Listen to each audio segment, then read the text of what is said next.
gonna just be chilling on stream, hanging out. I actually had an issue with the stream link. So I'm gonna go ahead and put the correct link here in the, yay, hi, yes, I'm on.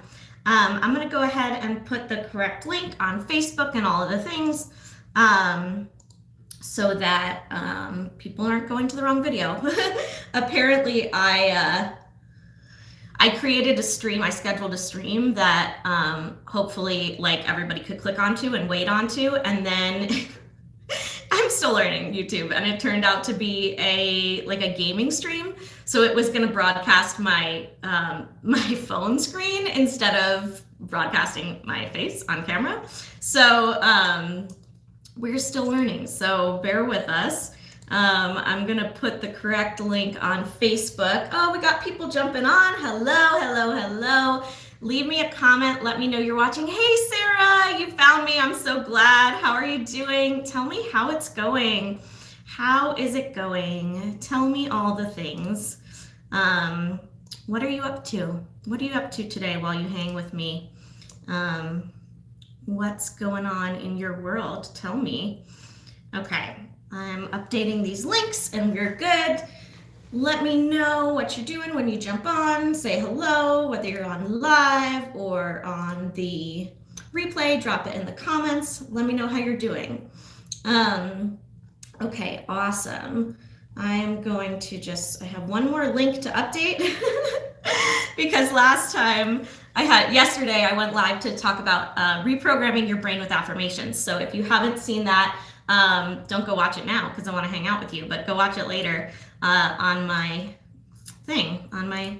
YouTube channel. So let's see, what do you guys have to say? Sarah says, just working and then going to my nutritionist appointment in about a half hour. Awesome.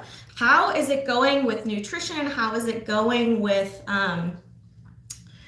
exercise and all of the things? How is that going? Tell me. Sarah is one of my clients through the Moneymaker Mastermind, and we get to chat every month, which is really fun. We do success coaching.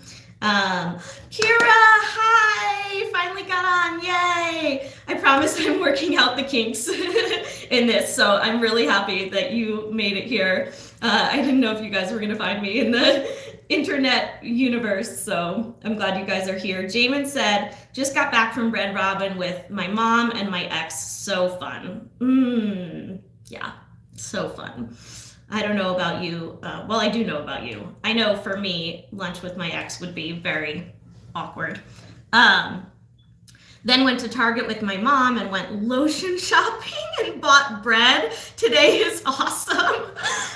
What is lotion shopping? Is that something, I think maybe that was your mom, or were you lotion shopping? Because glad you had your mom there to help you choose lotion.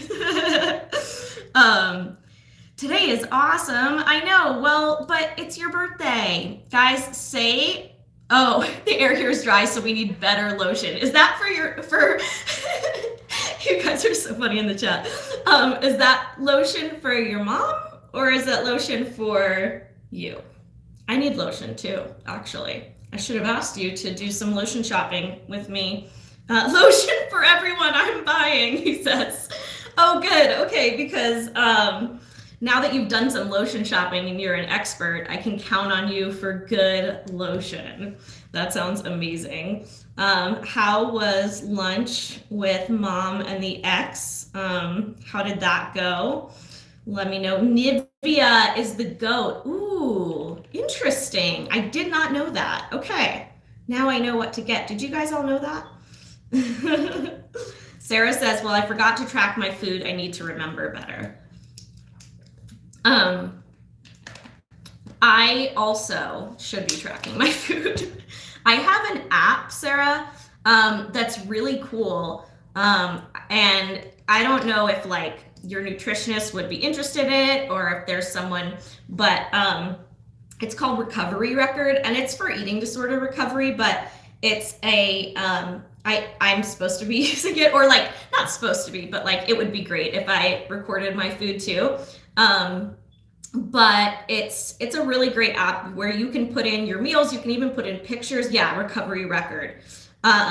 You can just check it out. I don't know if it would be appropriate for what you're doing, but it's like you can even just take a picture of your food and put it in there. You don't even have to like write what you're eating. I imagine you could do it just for yourself, or you could share it with like a nutritionist or a therapist. Like my dietitian and my therapist both have access to my recovery record. So when I do log my food, they can see it. But it's hard, right? Like it's one of those things that's like, it's easy not to do, you know? And then like, I don't know about you. You guys are funny. Sarah's a CeraVe person. Okay.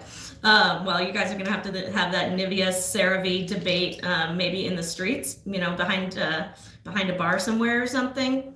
Ooh, your dermatologist recommended it. Ooh, yes. I've heard CeraVe is really good. Sorry, I totally got distracted by the chat and went on a tangent, but I've heard CeraVe is really good for your face too. Like I asked what's it called? Esthetician, or there's another technical word for it, right? Tell me if you know if you know the word. But I asked my esthetician for my son, and she said CeraVe is really good for just like sensitive skin and stuff like that. But yeah, recovery record is really cool. But I think it can be difficult. You know, it's like one of those things that's easy to do but easy not to do. And I find that when I'm tracking my food, like if I don't track the beginning of the day, then I think the day is like ruined and I don't track the rest of the food. Tell me if that happens to you, Sarah. I'm curious. I find that like I kind of like throw the baby out with the bathwater with tracking my food. Like if I don't do it in the beginning of the day, I'm just like, oh, what's the point? You know, and like, I don't know if that is really the best method, because I don't know. I think it's probably better to just track what you can and do what you can. And in general, like that philosophy of like on or off the wagon is not really sustainable as a lifestyle, you know, in general, like being on or off the wagon with habits, right? Like if you're not consistent with your habits or if you are consistent with your habits and then like you drop off a couple days, is it like, oh, well, screw it, I ruined it, you know? Or is it like, okay, no, this is a habit that's important to me. I'm gonna keep going even though it doesn't look perfect all the time. Just working. Okay, let's see. Where am I in the chat? In the chat. All the lotion arguments are good. Yeah, Jamin said lunch went well, tad bit awkward, but got through it. I'm happy that you did. I'm proud of you for playing nice, you know, co-parenting. It's always good to play nice when we can, right? I try to play nice. I do. With everyone. Said it has the most ceramides. I don't even know what that means. Like I've heard that word a lot of times. What is that? Sarah, do you know what ceramides actually are? I guess I could Google it. They aren't from an accredited school. I bet they went to school in Ohio. Wow, never use Neosporin. Interesting. Very interesting. Yeah, rubbing dirt on your wounds is definitely definitely a good childhood tactic. Like we had someone in the in our mastermind Facebook group who her son fell down the stairs, and it seemed like in her message she was like kind of beating herself up for it. Like she said he fell down the stairs like on my watch. And I felt so bad because it sounded like she was blaming herself. And I was like, this happens to all of our kids, don't worry. You know, like this is not your fault. Like kids get hurt. It's like their job, you know, like it's like, I don't want to say it's never a parent's fault when a child gets hurt, because there's no such thing as like all or nothing. And that's definitely, I'm sure, not true. But it happens, you know? And so like, there's definitely like, I think we don't want to be helicopter parents, right? Like, I don't know. Tell me what you think about that, because I know some people are helicopter parents and they think it's the only way to be, and maybe I'm being judgmental by calling them that. I don't know if that's like a judgmental term. I don't know. Are you guys, what's your philosophy? Are you helicopter parents, or are you rub dirt on the wound and move on with it kind of parents? I dated a girl that had a really slanted driveway. My daughter broke her ankle on that driveway once. That was me. That's my slanted driveway. By the way, Jamin, I don't know if you realize this, but your driveway is also slanted. I hate to tell you. I park on the slanted part, so I know that I have to use my emergency brake when, or at least I feel obligated to use my emergency brake when I'm on a slanted driveway, and I use it on yours. So go outside if you don't believe me and take a measurement of your driveway. It is not flat. I'm VIP on my driveway, though. I park in the garage. I see. Yeah. So the slanted driveway is only a problem for the people who don't get to park in the garage, which is why you have a problem with my slanted driveway and I have a problem with yours, but I don't have a problem with my own driveway because I park in the garage. This is very interesting. Let's see. Sarah says, oh yeah, I'm trying really hard not to be a helicopter parent. Sarah, do you mind if I share a little bit about your story right now with your parenting experience? I would totally love to share. Yeah, okay. Sarah says, I'm trying really hard right now to listen and take it all in and not judge with my mouth or face. The lawyer said I shouldn't be talking to you, Jamin. You're out of control. So Sarah just received in her home twin 17-year-old girls, right? Both girls taking parenting responsibilities from their parents aren't able to take care of them right now. They're not, so Sarah and her husband are basically now guardians of, not technically, but basically raising 17-year-old girls. Yeah, twin girls who also have, been through a lot of trauma, right? Just from the experience of growing up. It sounds like growing up in more tumultuous environments or less predictable environments or not the safest environments.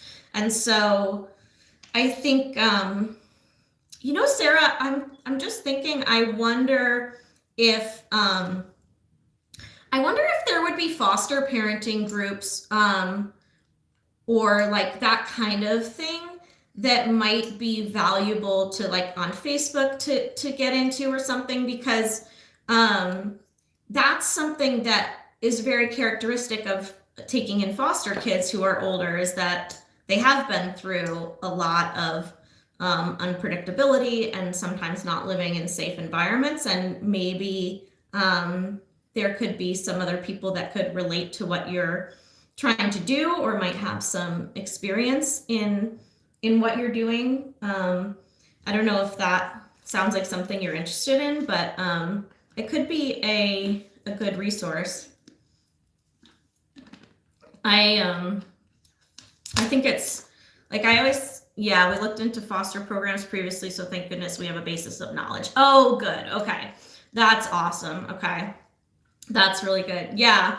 I feel like I had my son when I was 25, and I sort of did it like, maybe I did it a little bit like backwards, but like I think a lot of people build their career and then have their kids, or I guess sometimes it's one person in the partnership is building a career and the other one is home with the kids. But I guess I did it a little bit backwards, but I worked and stuff, but when I had my son, I hadn't really built the career yet that I really wanted. And so now that he's older, I'm more able to do that. He's more self-sufficient, obviously. So at 12, Jamin said, most have kids before their career. Most have kids in their early mid-20s. Yeah, that's true. I guess you're right. So maybe I am on par with the norm, but I sort of missed the boat on having any more kids. And Jamin, hopefully don't freak out when I say this because Jamin's my boyfriend and I've never told him this before. I kind of missed the boat on having more kids. Like, not like I couldn't if I had wanted to, but like by the time I had an opportunity to have a second kid, my son was old enough that I didn't really want to like start over, you know? Sarah said, yeah, we wanted kids, but it didn't happen. So I guess getting 17-year-olds in our early 40s is something. Oh, Sarah. Yeah, I know that's a difficult thing for a lot of people. And it can be really exhausting to go through. I don't know what your process or experience was, but I know that the journey of IVF and adoption and all of those things can be really, really difficult. So I kind of always thought like I didn't want to start over with a baby because now it's like I have other things that I want to do, you know, I'm raising my son. I've raised him past the point where I can't look away. And then, and now I have, you know, personal goals and financial goals and professional goals that I want to reach. And so, I've thought about as like a way of having an impact on more than one child. Like once I'm to the point where my career is, you know, much more established and my son is out of the house and I've had some years of not having kids around, that at some point I could see myself fostering older kids, you know, like I don't think I would want to go back to the baby stages or the toddler stages, but I could see myself fostering, you know, 10 and up or something like that. But I also know that that's not an easy thing to do. But it, you know, it's like sometimes the thing that is, a lot of times the thing that is the best or is right or is most rewarding or whatever is not the easy things. So it's just something I've thought that like, if it feels aligned at some point in my life, I could see myself doing, but it's not like a plan. 8 IUIs, and then we were considering IVF when all of that was shut down for COVID, but now I can't imagine being pregnant. Yeah. My husband was in a group home from age 12 to 16, so it's really on his heart to foster now that we didn't have kids especially. Oh my gosh. That's amazing. I think that's so, so huge to be able to give back. I thought about becoming a child court advocate. I can't remember what they're called. Does anybody know what that's called? I forget the acronym, but you can be a court appointed advocate for a child and guardian ad litem. I don't think that's it, but it's not a guardianship. It's like you just go to court to advocate for the child's best interest. CASA, thank you. That's what it is, Kira. Thank you. Yeah, so that's what I had thought about doing. But at the time, I was going through my own stuff, you know, health issues and different things. And so I didn't take it on. And I also know that it would be really challenging emotionally, you know, I mean, when you're starting to or willing to develop an emotional attachment and, you know, to a child that whose life you can't, you know, you can only affect so much. I think that can be really painful too. Oh, Corinne is a CASA. Oh my gosh, I should ask her about it. She's amazing. She's amazing. Corinne is one of the women in the mastermind with us, and she is has a tax firm, and I think her husband and her are maybe going to adopt at some point. Wow, yeah, Corinne is awesome. Yeah, I think it's a really challenging thing, and I think that it can be really triggering for people who can't have kids or who have really struggled to have kids to deal with seeing other people. Like, I don't know if this resonates, Sarah, let me know, but I think it can be hard seeing other people having kids or even accidentally having kids or just, like I know there was a woman I had talked to who, like, her sister got pregnant and she was really happy for her and excited for her, but it was her younger sister and she had been trying for a long time. And I know that can be really triggering and challenging. It used to be hard. It's less so now that I know I have no desire to be pregnant. Yeah, that makes a lot of sense. That makes a lot of sense. I had a really difficult pregnancy. I did. I had no desire to be pregnant ever again. Yeah, that's how I learned about it. Now Facebook has been filling my ads with info too. Wow, interesting, Kira.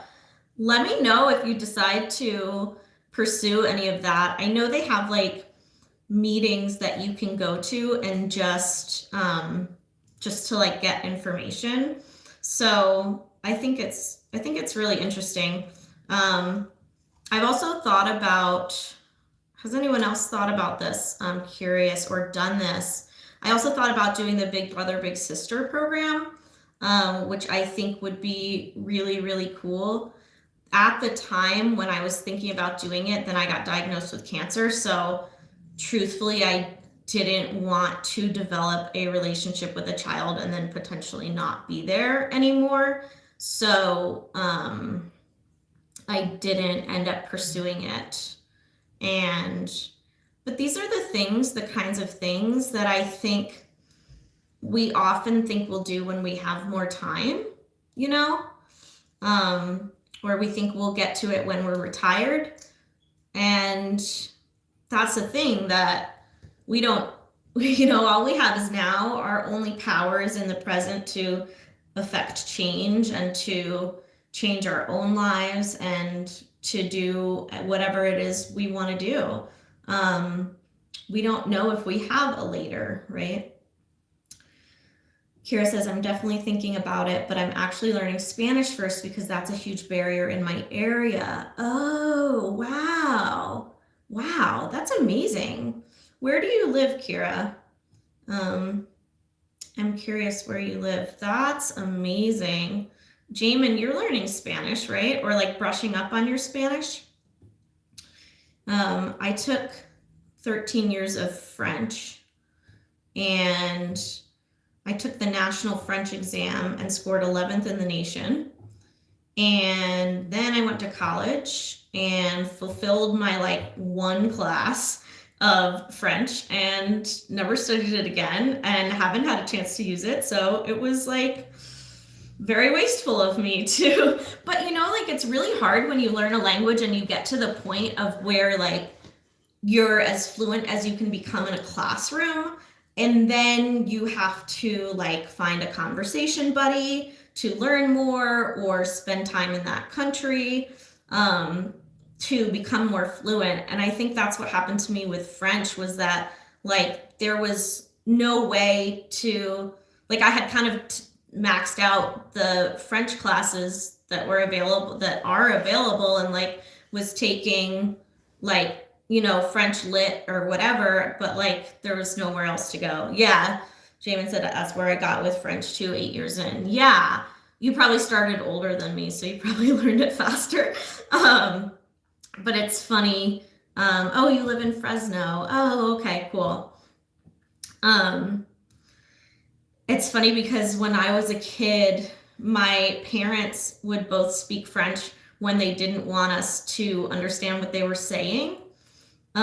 So when we all got into the age of learning a language, we like all wanted to learn French so that we could understand what my parents were saying when they didn't want us to. So that's why we all took French.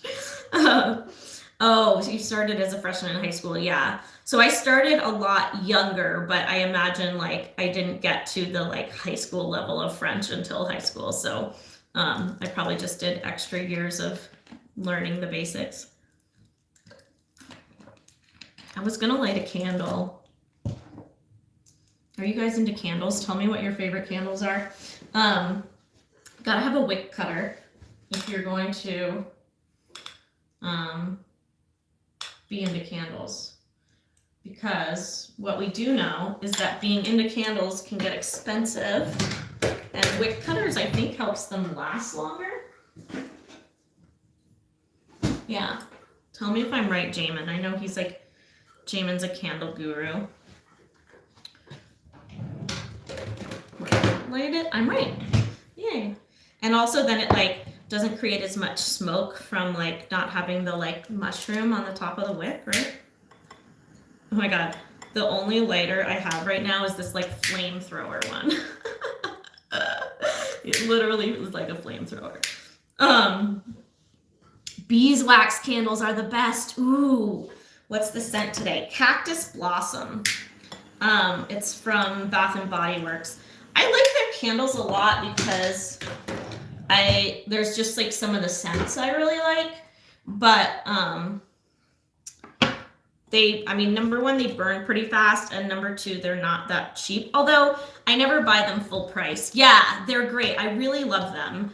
I really love them.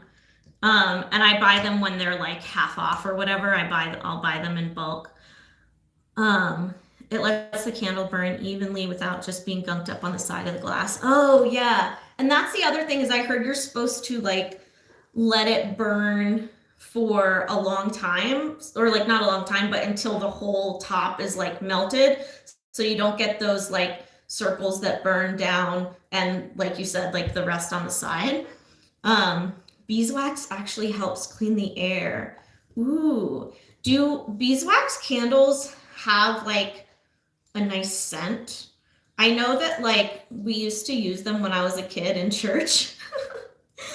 And I think they were like, I think they're cool though. Beeswax is cool, like the way it melts and the way it looks. Kira, you might be onto something for me. They help clean the air. That's really cool. I didn't know that.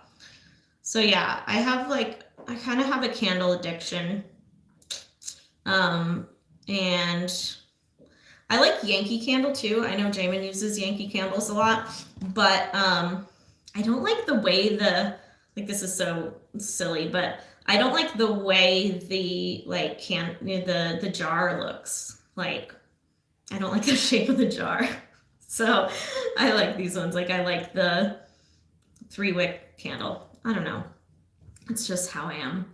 Just the habit I've gotten into. Like I try to find like what I call like a holy grail item and then not deviate. So like my goal in every area of my life is to find like the holy grail item, like that is the best one. And it does not always necessarily like the best one or the most expensive one, but like doing, you know, like trying to find that thing, and then you can just like buy it in bulk or like always have backups. And I really like that. Like, I don't know. I like the minimalism of like just having things.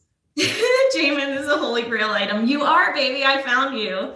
I found you. Everybody wish Jamin a happy birthday. He's 50 today. And it's pretty dope. That's pretty dope. Happy birthday, baby.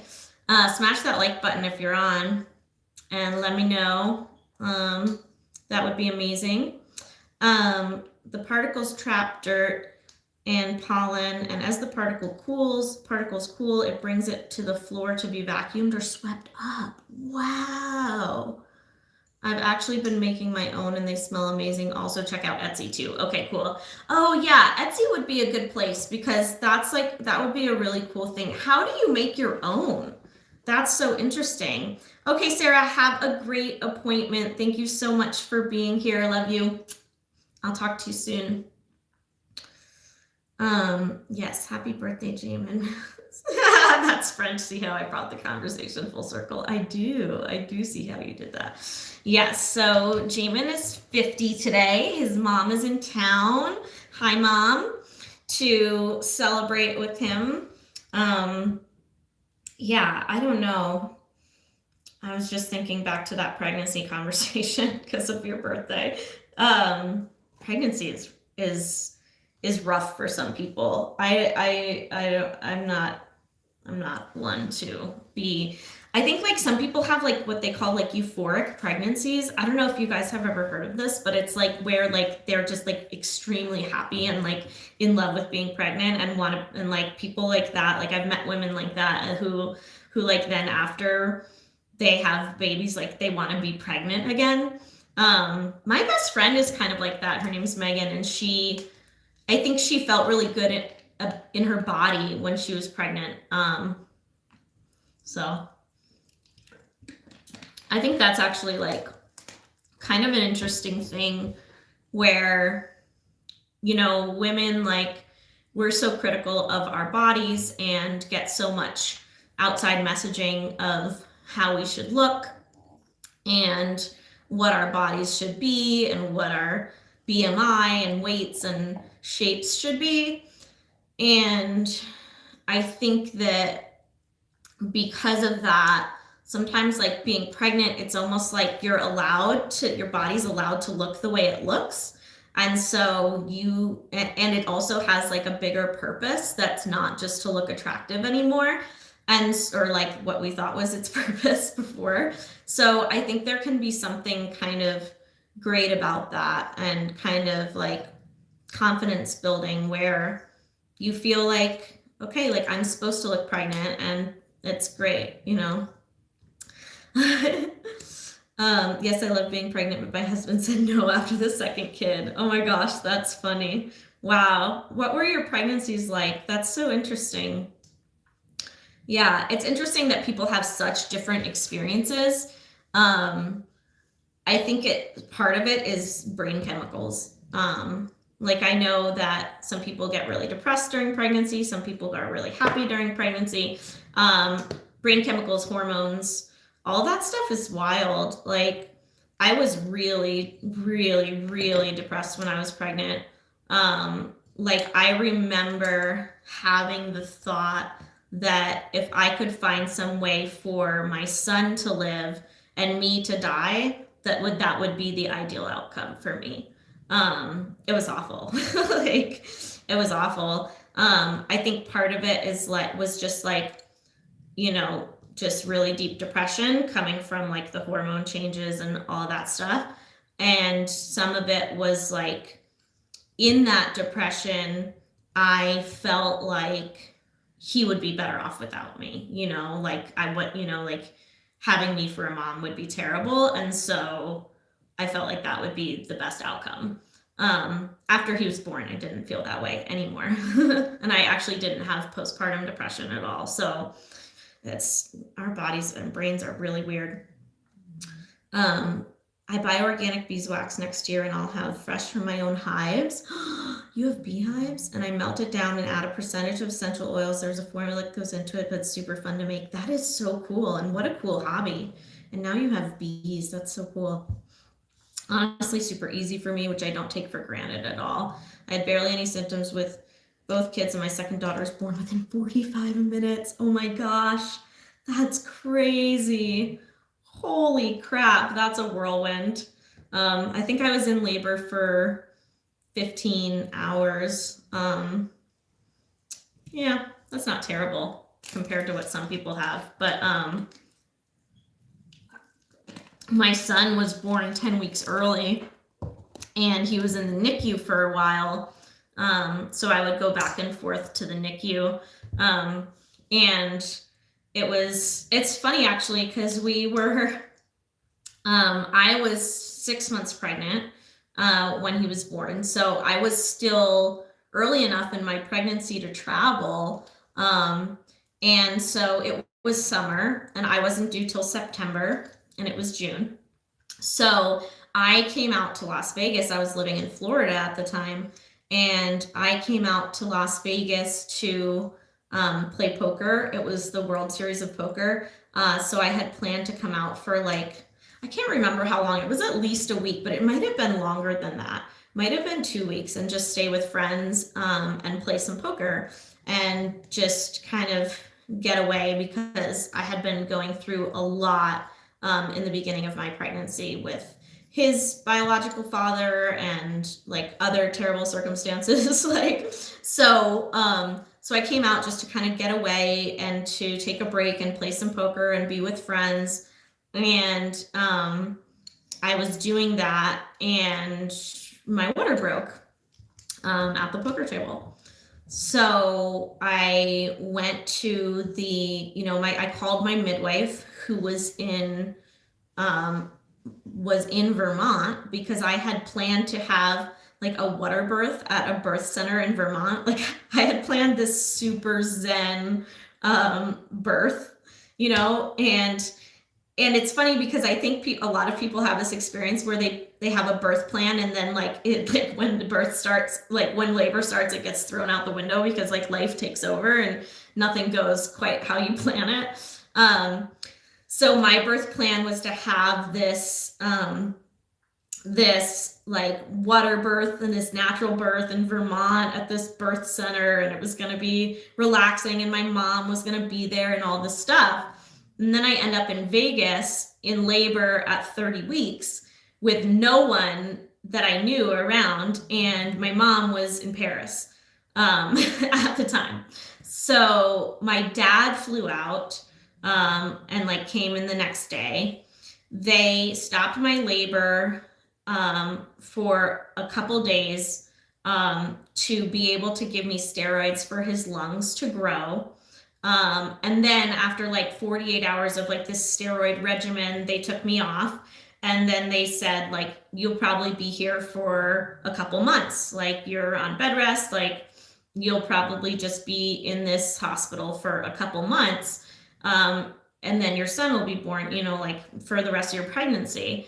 So it was so ridiculous. I ordered all of these books online about like medical textbooks about how to care for a premature baby, and like all this stuff, like I was so like trying to like figure it all out right at that moment. And then like right after they took me off the steroids and all of the stuff to stop my labor, I went to labor right away. So I'm like thinking I have like months to hang out at this hospital. Not that I wanted to, but and then my dad was there because he was the only one who was able to make it. And so my dad was actually the only person there when I had my son. Yeah, it was kind of crazy, and it was weird. It was like this weird bonding experience, because like I was completely like you can't have any, like you can't be embarrassed, you can't be self-conscious, like, because you just have no option. Like, you're in pain, like you're pushing, you're doing whatever. So like it was just this weird experience of having to just like surrender to the fact that like even though it was uncomfortable, like I needed that support. So I needed him in the room. So yeah, that was crazy. When I was pregnant, I had found out that my best friend was stealing from me. And then also that my son's father was stealing from me. So that also, I think, contributed to my depression at the time. But yeah, pregnancy is wild. Yeah, it's wild. Very wild stuff. So yeah, so that's kind of that. How are you guys feeling out there? Hit that like button if you haven't done it yet. That would be amazing. That would be amazing, amazing, amazing. So yeah, so anyway, I've been thinking about the rest of the year and goals and stuff like that has kind of been on my mind right now. I'm curious if you guys had goals this year. Like if you set goals at the beginning of the year, let me know what they were. I set goals at the beginning of this year in a couple different areas of my life, and career and, like some relationship goals and stuff like that. Not necessarily like romantic relationship goals, but I have a goal for sure of just like deepening the relationships that are important to me. That's kind of an ongoing relationship goal for me, because I think what I've found is that as we get older, a lot of times our circles get smaller. Like, we're not so much in the environments of, where you naturally meet a lot of new people and make a lot of new friends, like school or college. So I think sometimes our, our circles get smaller as we get older, and we also kind of become more, I think, just busier, and so we don't have time to hang out with people the way we used to. People have kids, whatever. So I've been really trying to pour into those relationships that are super important to me, and not worry about creating or maintaining peripheral acquaintance relationships so much, because I feel that, we only have so much capacity for relationships, right? We only have so much time in our lives to nurture relationships. And I'm not necessarily talking about romantic relationships, just like all of them.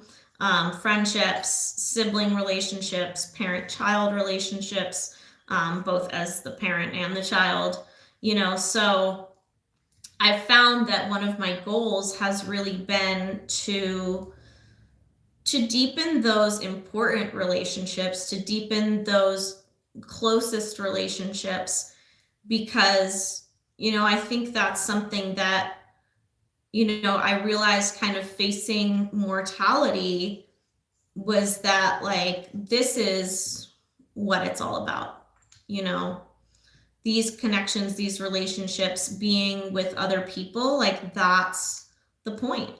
That's the point of life. To me, it's those relationships, to me, is the most important thing. It's my highest value, I would say, to have good, deep, meaningful relationships. There's only so much,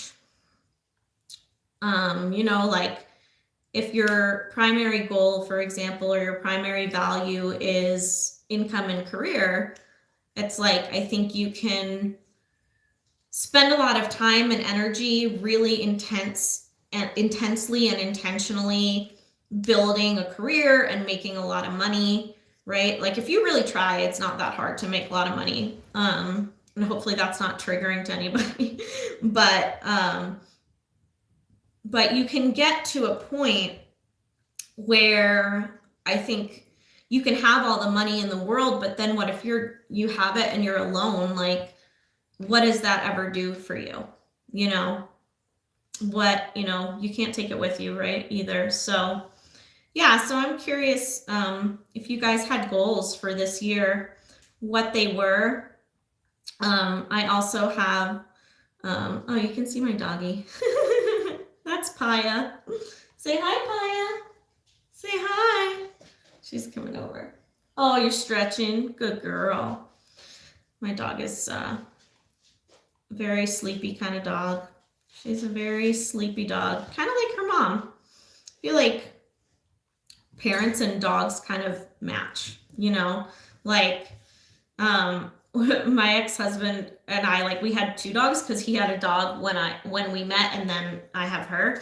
So, but it's so funny because even then, our each individual dog that we related to was like us, and I don't even know how that happens. Because I think it just, I don't even know how it's possible, but she's like me in the sense that she's sleeps all the time and is very chill and kind of lazy. I'm kind of I'm not lazy, but but I'm not the kind of person who has to be on the go all the time, you know? And then my ex-husband's dog was like super active, super energetic, like always wanted to be like jumping around, running around, doing things like very much like my ex. Like it was like our dogs were like us. So, but I think it's funny because I think that kind of happens. And I don't know why. It's a phenomenon, but it kind of is. Kira says, I've made a huge shift in my business. I'm now mentoring new bookkeepers. I've also started working with a therapist to improve my personal life and relationships. Oh my gosh, that's amazing. That's amazing. So tell me what you're shifting from. I'm curious. I think were you working with Shopify sellers, I think? That's really interesting. I'm curious what you were doing and what caused you to make that shift. I think niching down in our businesses is a really important part of the process because a lot of times we, you know, in the beginning of business, we don't want to niche down because we want to serve everyone and we don't want to leave anyone out, or we don't want to lose out on the opportunity to have clients who are, you know, of all different walks of life or all different careers or different genders or whatever. But what the truth is about messaging and brand and all of that stuff that goes into it is that you have to be speaking to someone, right? So it's a lot easier to craft your messaging when you know who you're speaking to and it's a specific kind of person. And that doesn't mean necessarily they have to have this same demographics, but same psychographics, right? Like kind of people who have the same problems, have the same desires, have the same interests, goals, whatever. Like you have to be selling to someone, right? So I found this practice, this exercise to be really valuable, where I actually chose a ideal client avatar and gave them a name and gave them a story and a personality and all of this stuff. So I don't know why I thought you did Shopify. I'm sorry. Is there someone in our group who does it? There must be somebody who does that. Shifting from ecom bookkeeping to now mentorship. I see. Okay. So I still have my bookkeeping firm, but my BFF is now my business partner who is taking over the bookkeeping firm so I can focus on coaching. That's awesome. Oh my God. I only have a short amount of words I can put in the chat. Oh, sorry. Yeah, feel free to put as many messages as you need to.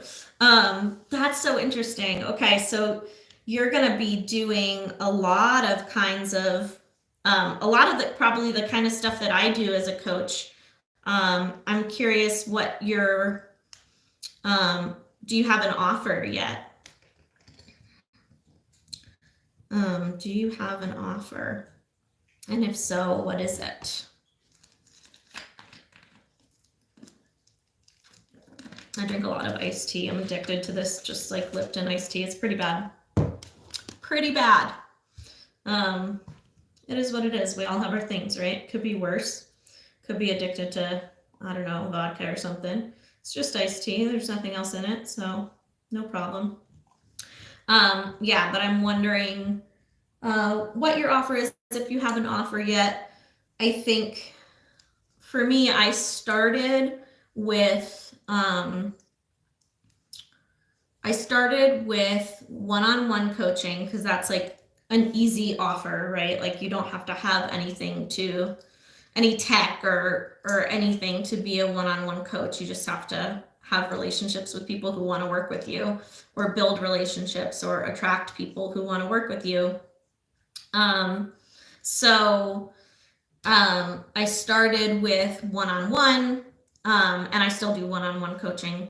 And then I think I then moved into also launching masterclasses.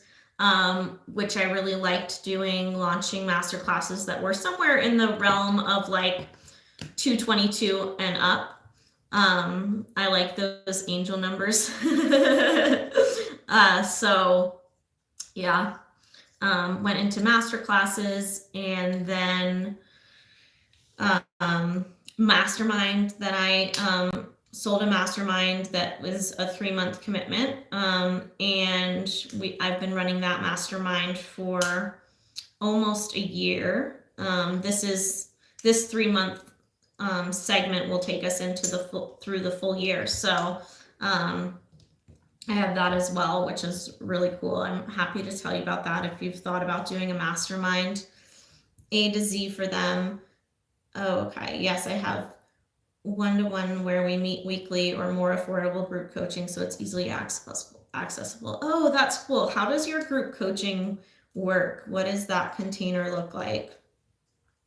That's kind of what that's what my mastermind is. It's group coaching. So what we do is it's a 3-month container at a time, but then people just renew after 3 months if they want to. And I have some women who have been in there since the beginning, my OGs, so that's really cool. And we actually do a decent amount of coaching. We meet twice a week for an hour, and then we have a Slack channel. So it's nice. I really like group coaching. I've really grown to really enjoy group coaching, probably more than any other format. So for me, I really like the environment of community connection between the members, like creating a community as a coach, and I think building a community is a really, really valuable, it's an asset, right? Having a community is an asset now, as an online creator, a content creator. So that's kind of, let's see.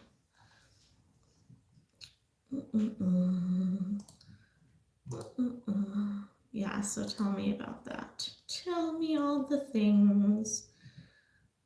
Okay, link is working. We are going to put the link to this stream in our Facebook group, because I actually didn't do that. And that'll be good. It'll be a good thing to do. If you're not in my Facebook group, it's called the Millionaire Mindset Playground. It's awesome. It looks like we have 1.7K members in there, so that's super cool. Building more of a community in there every day.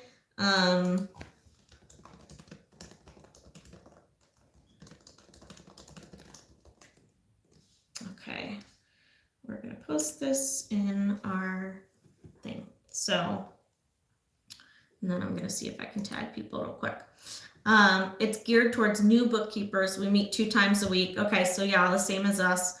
One day is bookkeeping help, and one day is, wow, geared towards marketing business growth. That's brilliant. Wow, that's really cool. How did your launch go? Have you launched it yet? Have you started the program? How is that experience going for you?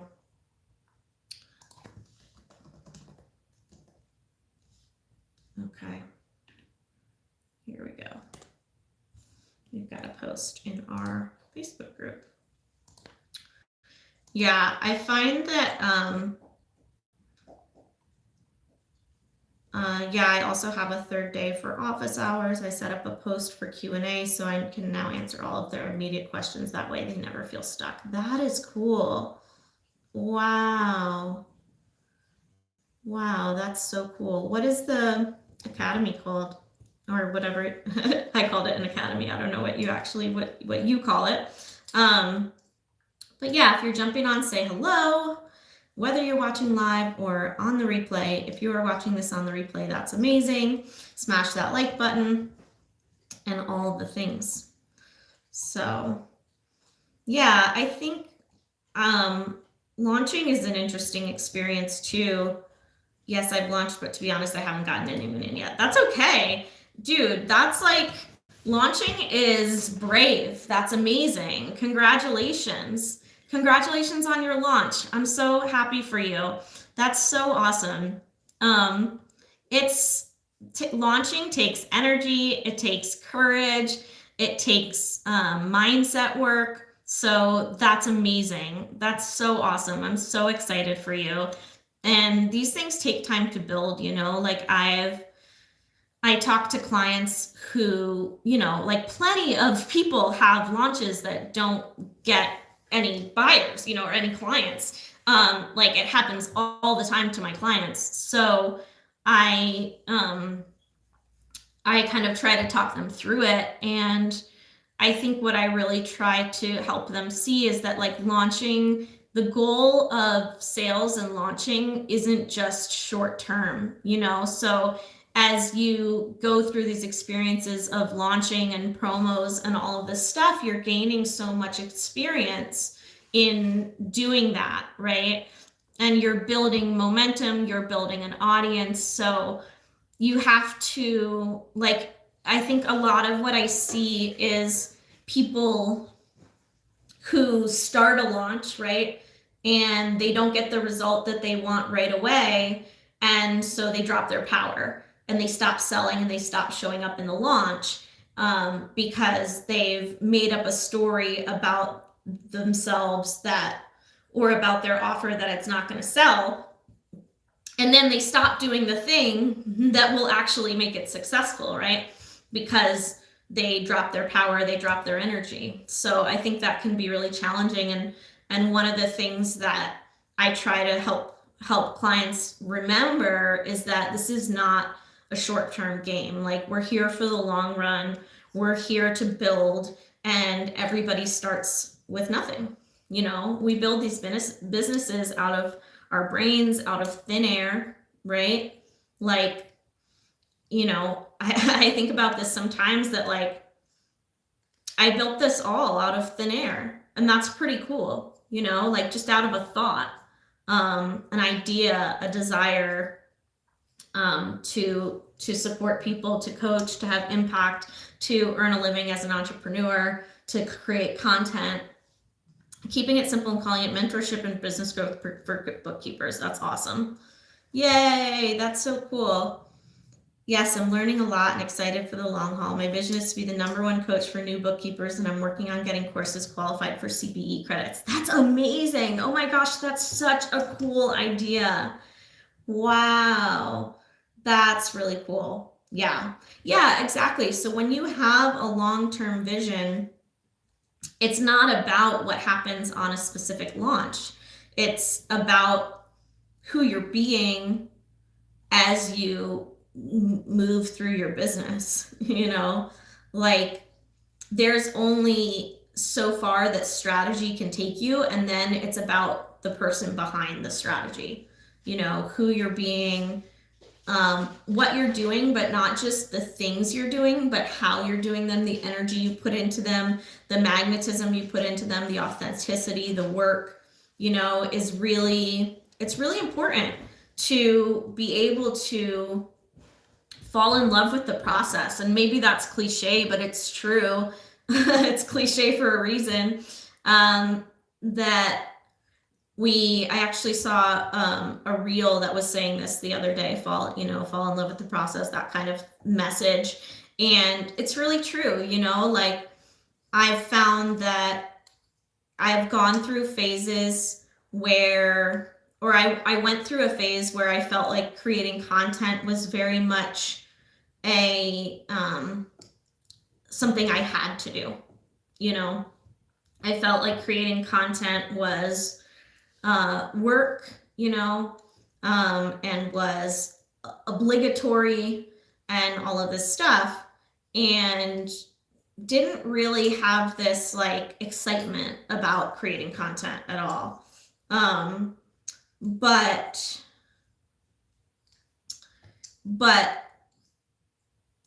I realized as a coach, right? And this will be true for you too, Kira, that my content is part of my impact. My content is my body of work. My content is how I help people for free. You know, it's my free offer, right? Is all of this value. And so when I kind of sort of started to identify my impact and my body of work with my content, then I started to take it much more seriously in the sense of like, it really mattered to me, you know, it mattered more. Yeah.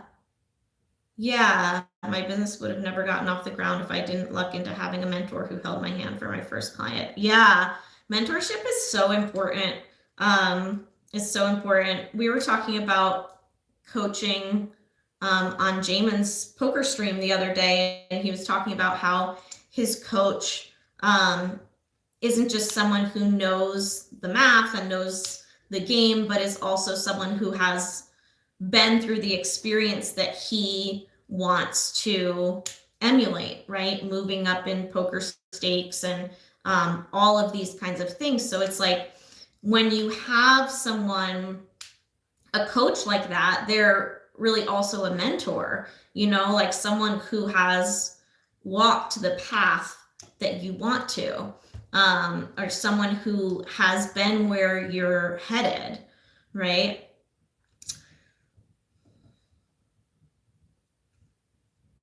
Oh, that's awesome. Okay, so focused on content, alternating weeks between helping bookkeepers and bookkeeping tips, and then marketing tips. That's awesome. I love that. What platforms are you using primarily? I'm curious. I'm sure Facebook is one. Are you doing any Instagram? Are you on TikTok? I have a TikTok account, but I have not really used it.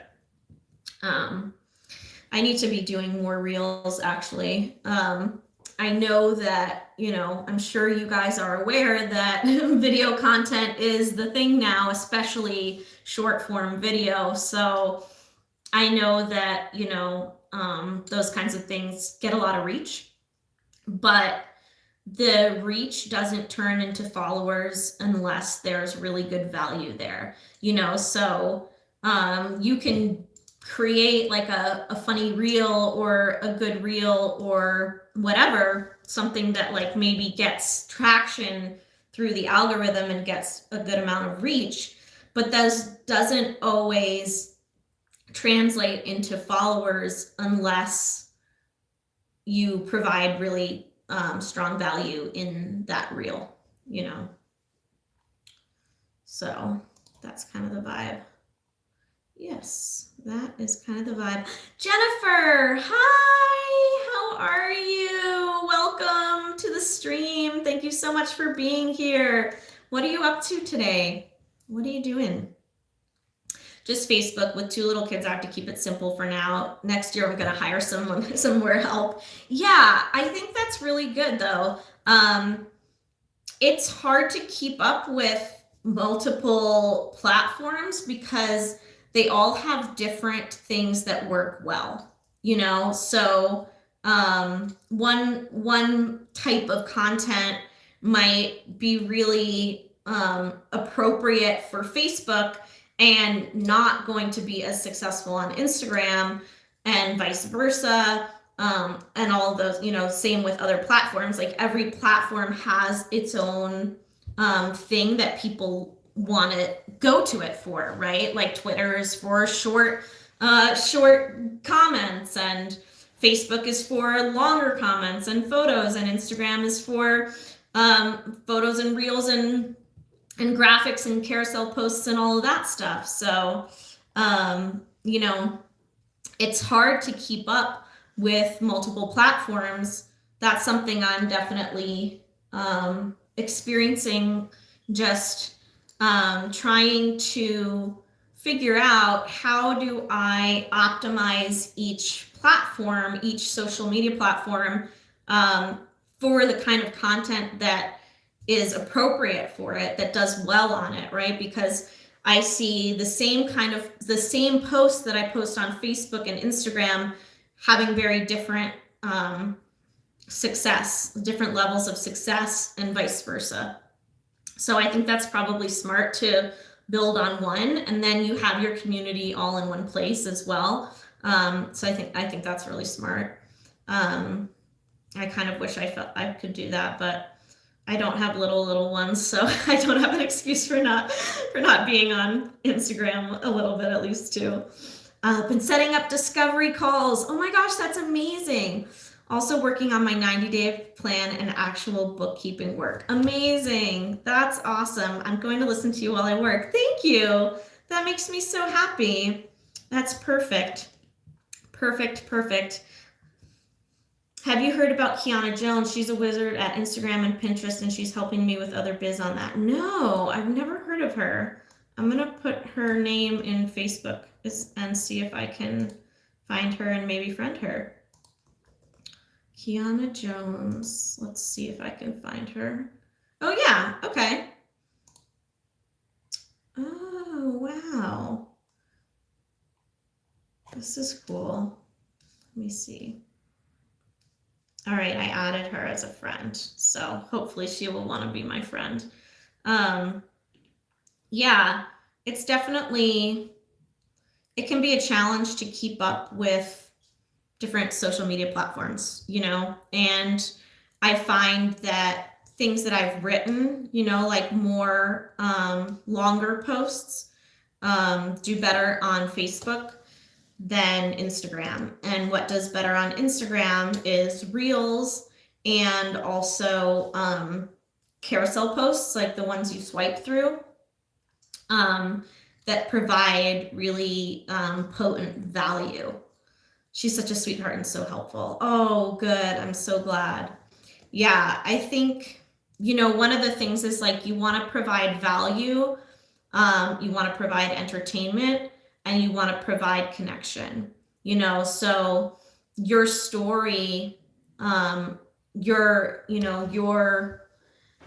story is important to your brand, right? It's your testimonial of what you're doing works to some extent, right? Like Kira, for you, your story of building a successful bookkeeping firm that you're now able to pass off to coach people is your testimonial, your biggest testimonial, right? Like for me, when people ask me what's my experience and what's my history with mindset and stuff like that, I tell them that it's like I'm my toughest client. And so my transformation is my testimonial, you know, is my biggest testimonial.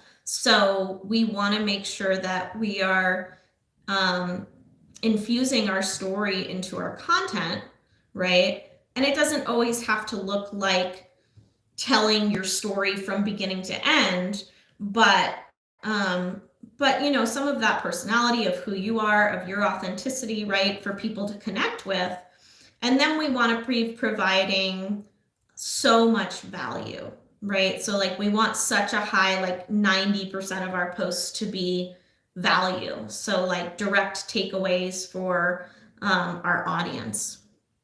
And, you know, and that's kind of the formula, right? You create connection, you entertain people, and you provide value, and you position yourself as an expert in your field, and you get people to love you, and that's how it works. Thank you so much for being here, Kira. Thanks for the chat. It was really nice to chat with you again too. Yes, absolutely. I'm really happy you were here. Thank you for being here. So yeah, so I'm curious, I would love to know if you guys, what kind of goals you set for this year. Did you set goals for this year? Are you setting goals for next year? I talked a little bit about my relationship goals for this year. I'm also still, you know, sort of now in the process of thinking about what my goals are for next year. And, you know, I have an income goal. I have, you know, a relationship goal. I have social media metric goals, those kinds of things. So, but I think we can kind of set there's a few kinds of goals. Like one of them is setting goals that are measurable, SMART goals, for example. Like, what does SMART stand for? I can't think of it right now. Specific, measurable, attainable, realistic, and time bound, right? So some goals that we set are going to be specific, realistic. What did I say? I just got distracted. Specific, measurable, attainable, realistic, time bound. Thank you. I got it.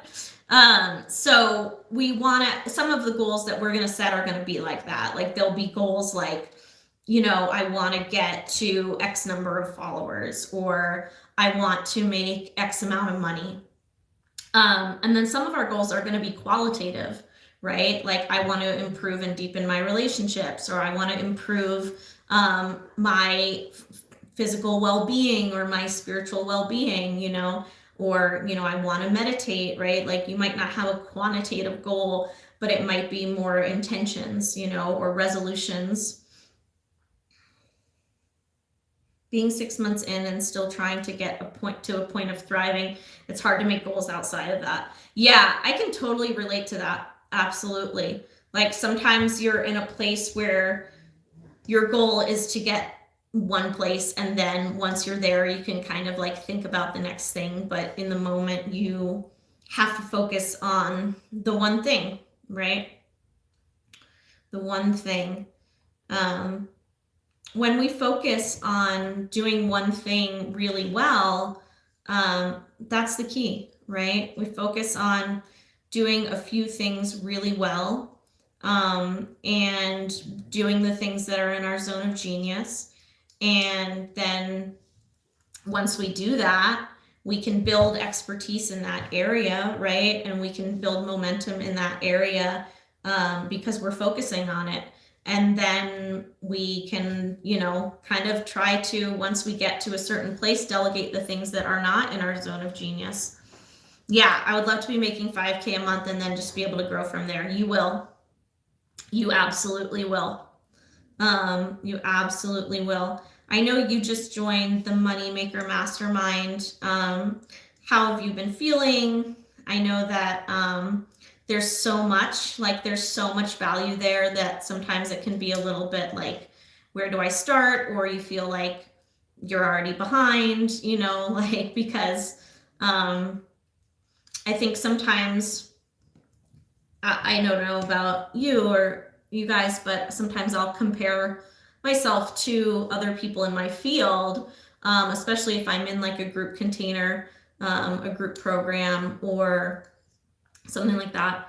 And that can be really challenging too, to feel like I'm not where they are yet.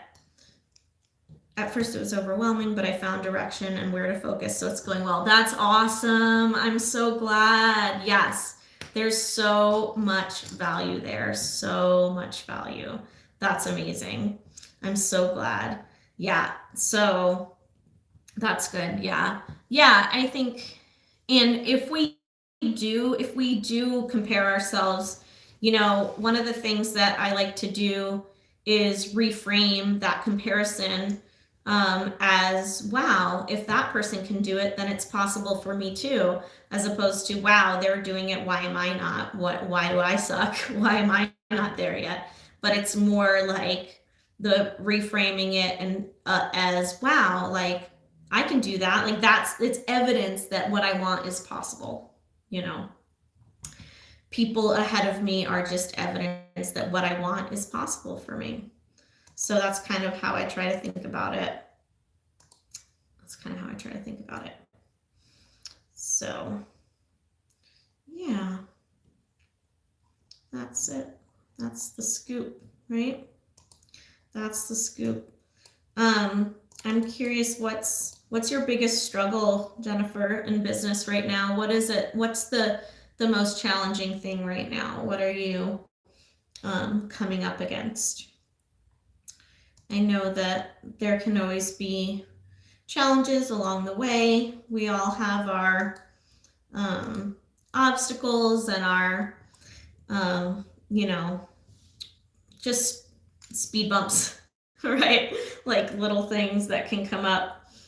I think I'm just not used to the structure of the way people are presenting their offers, so it feels out of realm for me. But it is probably stuff I can offer too once I understand how to work it. Yeah, totally.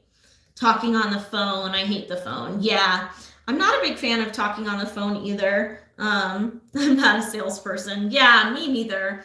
That's one thing that I feel like maybe I should become better at sales, but I figure that if I can be good at attraction marketing, then the sales will take care of themselves. Does that make sense?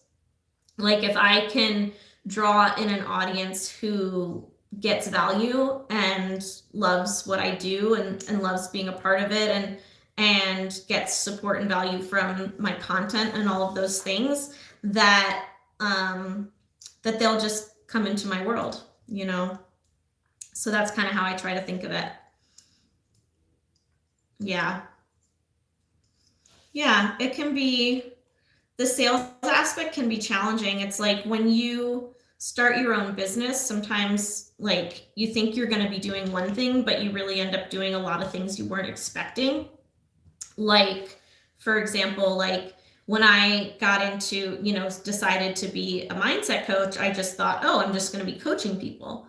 But that's really not all that I do. I do all of the aspects of that a CEO does, I'm the head of all the departments, I'm the head of sales and marketing. I'm the head of research and development, I'm the head of everything. So it's like you don't, I didn't quite realize the extent of the learning that would have to happen to start my own business. I just thought like, oh yeah, I know how to do this, so I can just do it. But it was like, I didn't realize that I was also becoming a CEO of a business that had to be successful, that I wanted to be able to learn how to do it all, I'm still learning some of the job I'm doing, so it's feeling like I know 100% value. I'm slowly discovering it through experience. Yeah. And as you gain experience, you'll build confidence too. Yes, there's so much, but it's been fun too. Yeah, exactly. Like I have a lot of fun when I'm learning new things. I enjoy the expansion of knowledge. I enjoy the getting out of my comfort zone and trying new things, even if in the moment I'm not enjoying it. In the moment I might be terrified, but the experience is exhilarating and it's building something that's important to me. So there's a lot of that too.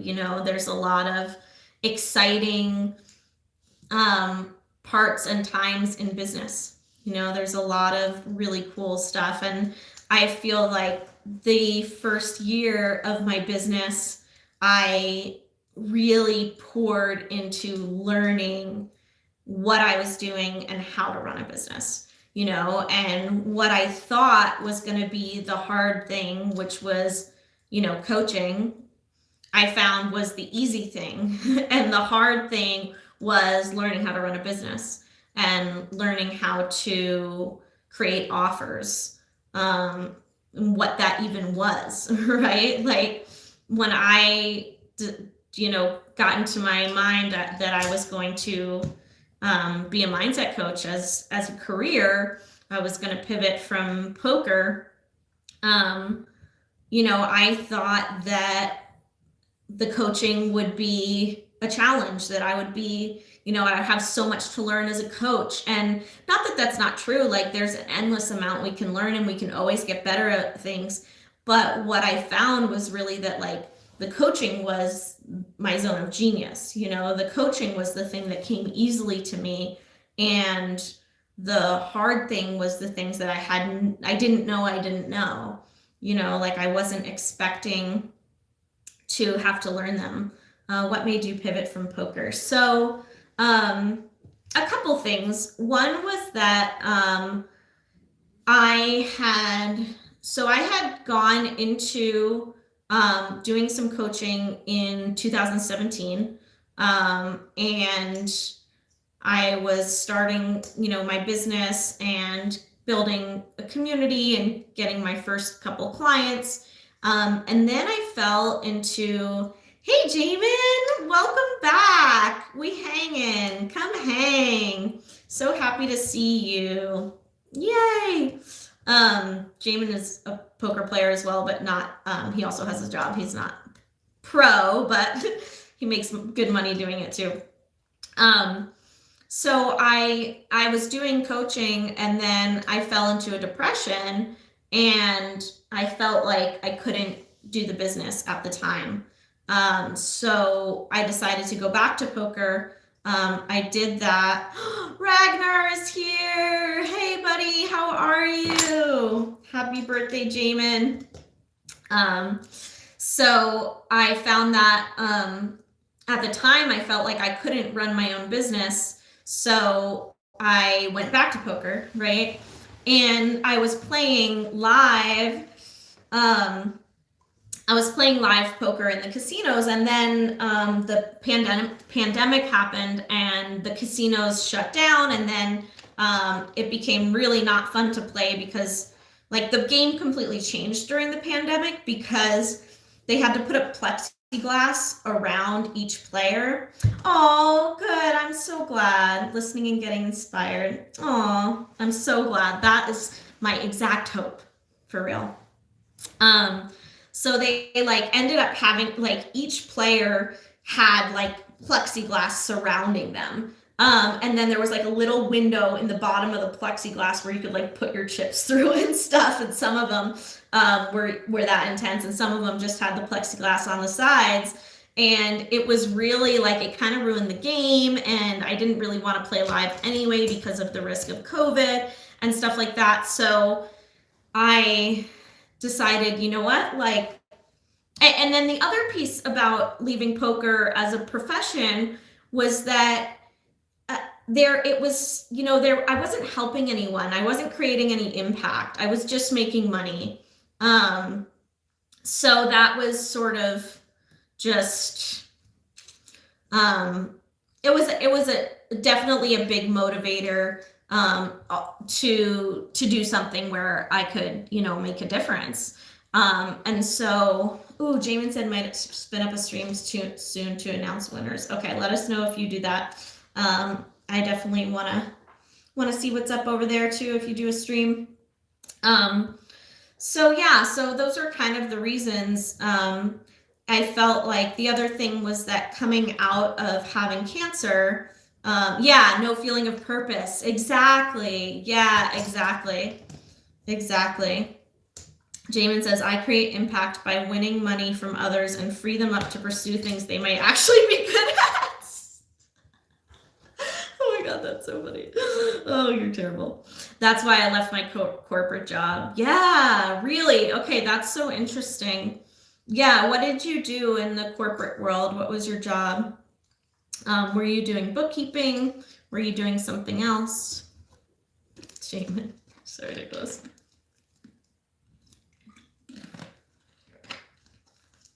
We've got our candle burning over here. It's all nice. You guys can't see it, but it's creating a vibe. I like to be very intentional about the vibe of my space. And to be honest, it needs a little bit of decluttering. But I like to be intentional, about the things that my senses are taking in, if that makes sense.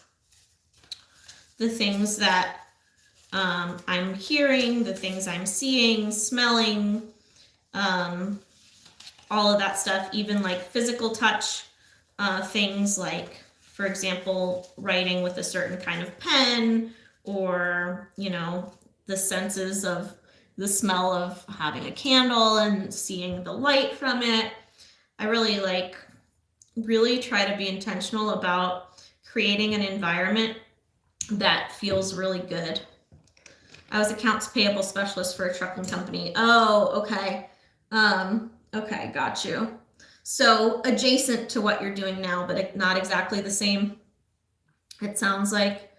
I'm curious what your vision is now. And I know that it's, hard to look past maybe setting goals for the first, for now, but I'm curious what your bigger vision is, because I imagine you certainly have one.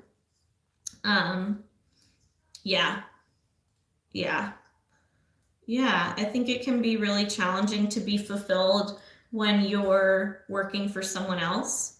You're building someone else's vision, and that's not always the case. Sometimes for certain people, that can be a really fulfilling path, but for some of us, it's not. For some of us, we have to kind of forge our own path towards our vision, and that's a challenging but exciting place to be. I think it's really exciting to be actually pursuing your vision, even though the day-to-day can be really challenging. I think the overall is really exciting to be building something that you believe in, that can create impact, could create jobs. David and I want to travel out and work. First, we need to get past the survival and then go from there. We just want to build something for ourselves, and this was in my wheelhouse. That makes so much sense. Yeah, exactly. Yeah, it makes so much sense. I mean, one of the biggest things for me about entrepreneurship is the flexibility of my time and location. I can be anywhere and just run my business from my phone and my laptop. I can have flexible schedules so that I can pick up my son from school on time and, have doctor's appointments when I need to, or, spend time with my boyfriend when he's available, which, may be different hours from when I was working if I worked a job, so yes, freedom and flexibility for sure. Yeah. And I think freedom, can be different for everyone, right? Like for one person, freedom is the ability to travel anywhere they want, anytime they want. For some people, it's just that financial security, that feeling of knowing that everything's going to be okay. For some people, it's the time freedom that's the most important. For some people, it's make enough money to buy a home I love and be a homebody and don't need to travel, or, whatever it is. So I think it's important to, stay connected to that vision that's driving us, because it can be really challenging along the way of any goal we're moving towards. There's going to be challenges along the way. There's going to be moments where we don't know if we can make it, don't know if we can do it, want to burn it all to the ground, all those kinds of things. We all have our days. And so I think that staying connected to our bigger vision is really, really important to get through that. I know for me, my bigger vision is to help people, to help inspire people, to help motivate people, to help people pursue their visions, to help people achieve their visions, to help people manifest the lives that they really want. And I think that a lot of that, requires the mindset work, a lot of really. It's interesting, like I read something, and I'm probably going to get it slightly wrong, but it was a study where they asked big CEOs of top whatever companies or whatever, asked them what was the most important thing in success, and what was the most important factor in success, and the overwhelming majority answer was belief. So I think that's really interesting, that having that vision and staying attached, connected to that vision and believing in it could be the most important element of whether we achieve it or not. It's that like everything is figure outable attitude. My goal with this business is to utilize my love of problem solving and organizing to help small business owners not have to deal with this pain point. Ooh, I love giving them relief and so they can do other things. That's awesome. I love that. That's really cool. Yeah, it's like, you know, we want to make a difference for people. And I think that is a really big vision. Yeah, have that attitude for sure. Yeah, you know, you have to stay connected to why. And I think sometimes we can get lost in the day-to-day struggle of it, and then that really connecting to our vision and our purpose can really help us get through that. You know, I don't know if I would want to go through the experience of building a business if I didn't have a bigger vision of impact and if that wasn't fulfilling to me, because it's hard work, you know, and it's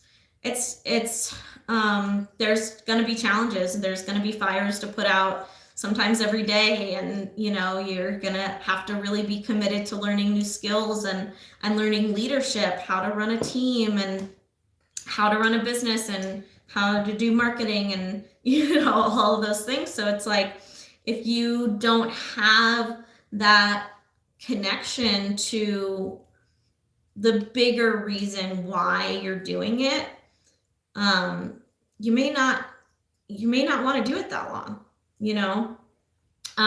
There's only so much money you can spend on yourself and your family, and you know, building a big business and a successful business, it's like, you know, I have to feed my pets. I'll be back. Okay, awesome. I should feed my pet too. Oh, it's not quite her dinner time yet.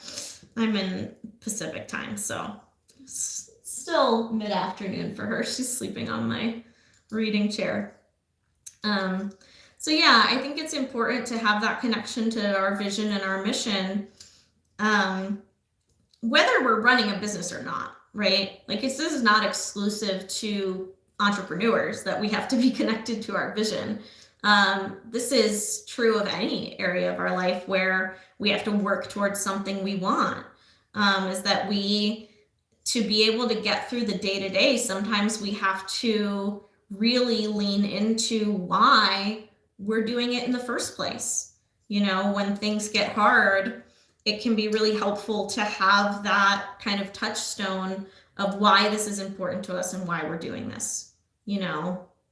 So having something bigger than ourselves, you know, and that's kind of, to me, like, the idea of building wealth is having enough to help other people and, you know, living like a wealthy life is not just about money. To me, it's about, you know, having, you know, incredible, deep, meaningful relationships and friendships.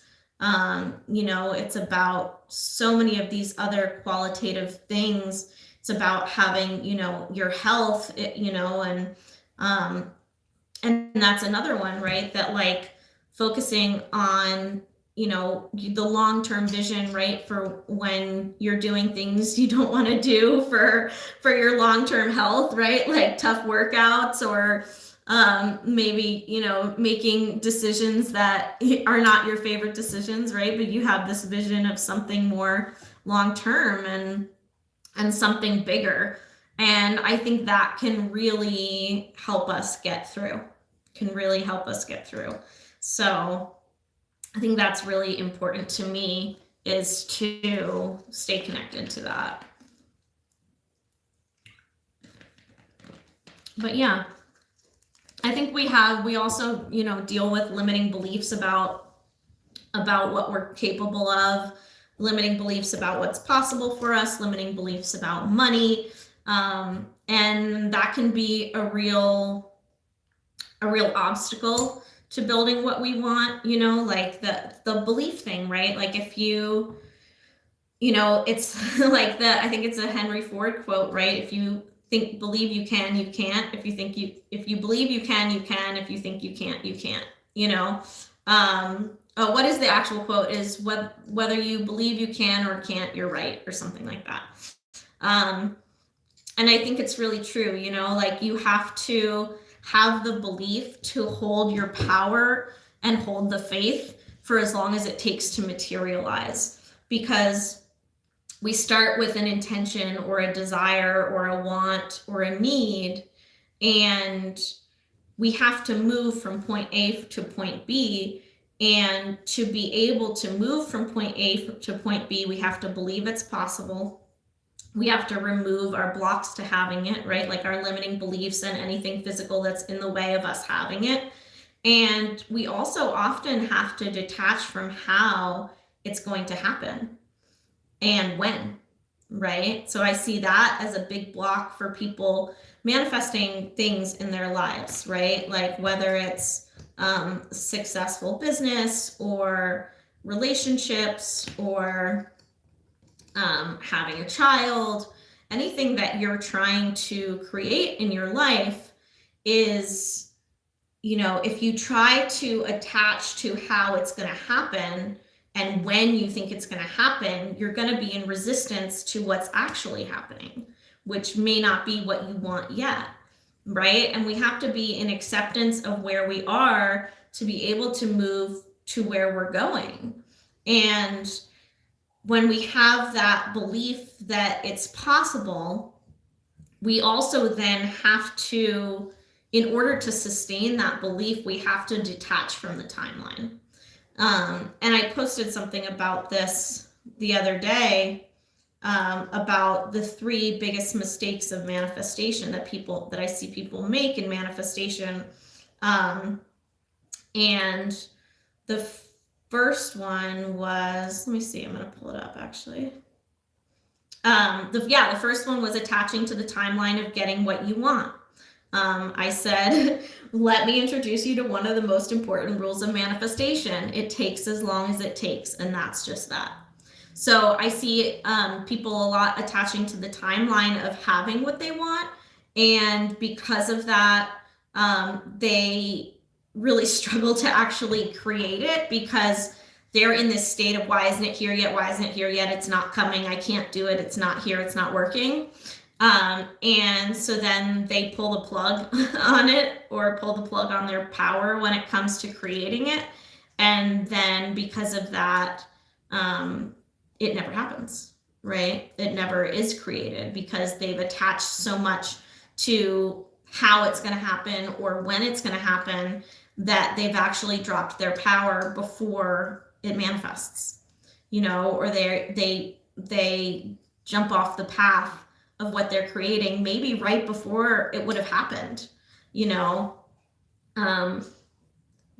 So we can, you know, it's always going to be, we're always going to be in a gap between what we want and what we have, because we are expansive beings. We always want more, and not just like physical like things, but we have a drive to pursue more, you know, to achieve more or to have more happiness, fulfillment, love, money, right? To have more. We want to grow. And so we're always going to be in the gap of what we want and having it, right? We're here with a desire, and here is the end point, and there's the gap, right? And we don't know how long the gap is or how far we have to traverse to get to the end point.